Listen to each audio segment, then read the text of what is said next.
Aaron Rodgers' on-air outburst sends shockwaves through ESPN, ugly whispers leaked by insiders. ESPN executives are furious with Aaron Rodgers after he called the network gutless during an explosive appearance on the Pat McAfee show on Monday.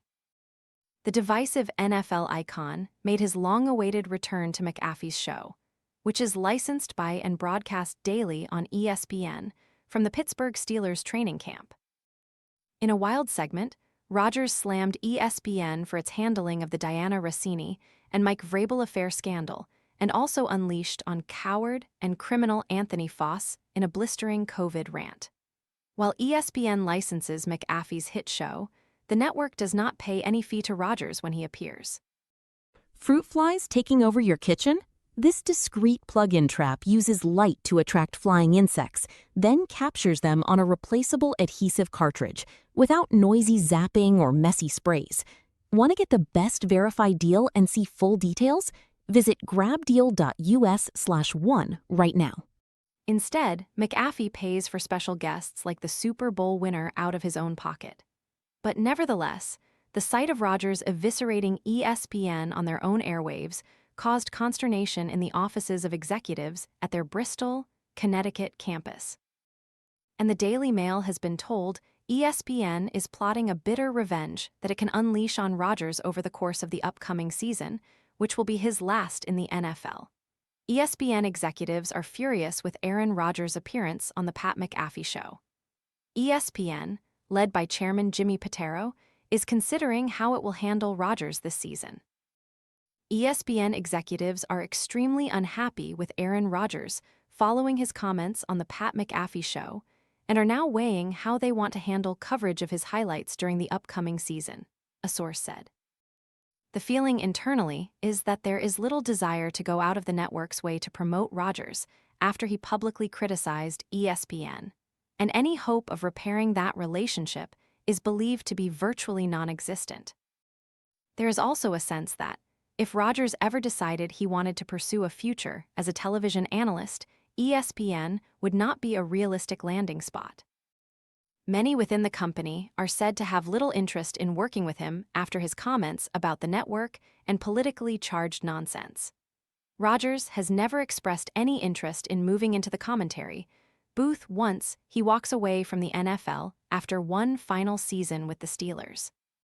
The 42-year-old quarterback would love nothing more than to add a second Super Bowl title to the one he won with the Green Bay Packers in 2011. But next season's Super Bowl, due to take place in Los Angeles on February 14, is being broadcast by ESPN, and the potential sight of Rodgers dazzling in the NFL's biggest game could be the ultimate comeback for him in this feud. The source continued, looking ahead, on the minds of many at ESPN is that most are crossing their fingers that the Pittsburgh Steelers don't reach the Super Bowl. Rodgers slammed ESPN for its handling of the Diana Rossini and Mike Vrabel affair scandal. Rodgers also unleashed on criminal Anthony Foss and discussed his reunion with his family.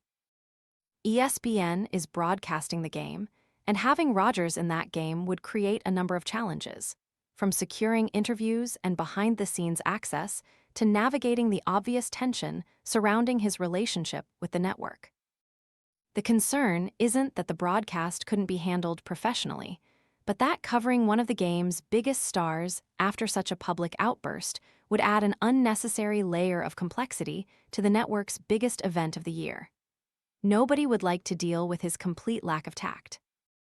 So, the quicker the Steelers are mathematically out of the playoffs, the better. And these are their thoughts even before the season even starts. It only has the chance to get worse, especially if Aaron opens his mouth again.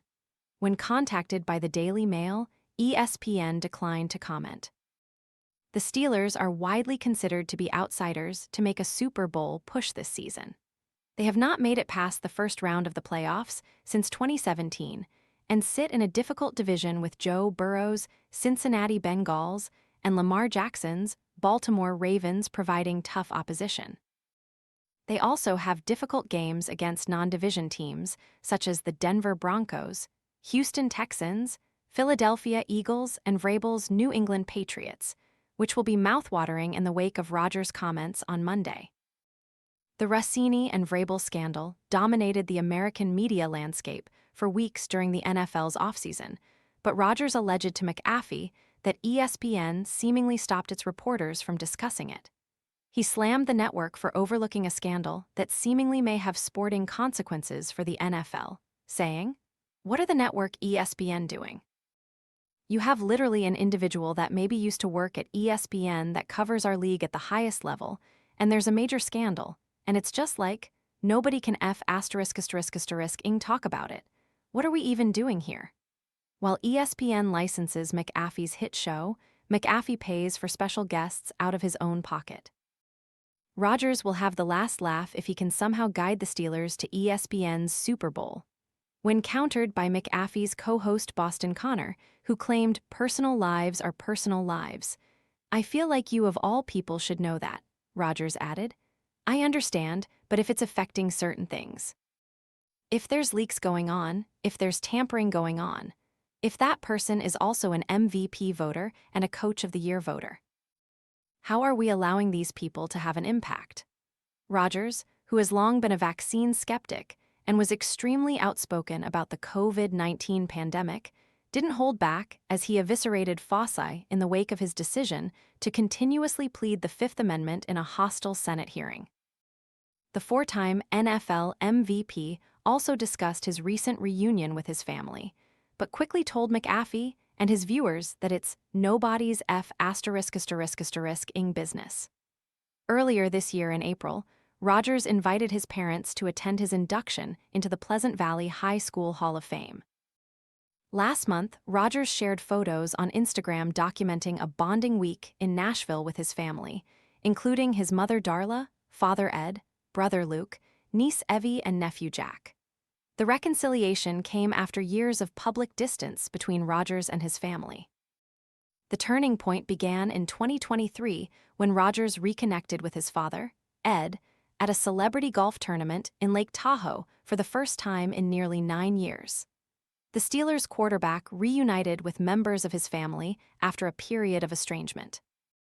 Rodgers continued, "Honestly, the reason there was a schism and the reason we're back together is nobody's ****ing business. I gave a little glimpse and I'm not going to do. I posted our trip in Idaho. The previous post I posted before that was from the Malibu trip the year before. I'm not going to be posting a bunch of stuff and blowing it up. It's good to have a full circle. There's been a lot of full circles the past year. People don't know and they shouldn't know. It's none of their business. There's a lot of conjecture because I'm the darkness guy, I'm the COVID endangerer guy, I'm this and I'm that. I'm going out after this. I'm not going to be out there doing a podcast, chasing down weird-ass parties on the East Coast and wearing white. I'm going to be out of the light, so I might as well get a couple in. Especially when I get a chance to get after that gutless organization you have to be connected with. All I care about is getting out there on that field and playing my best ball.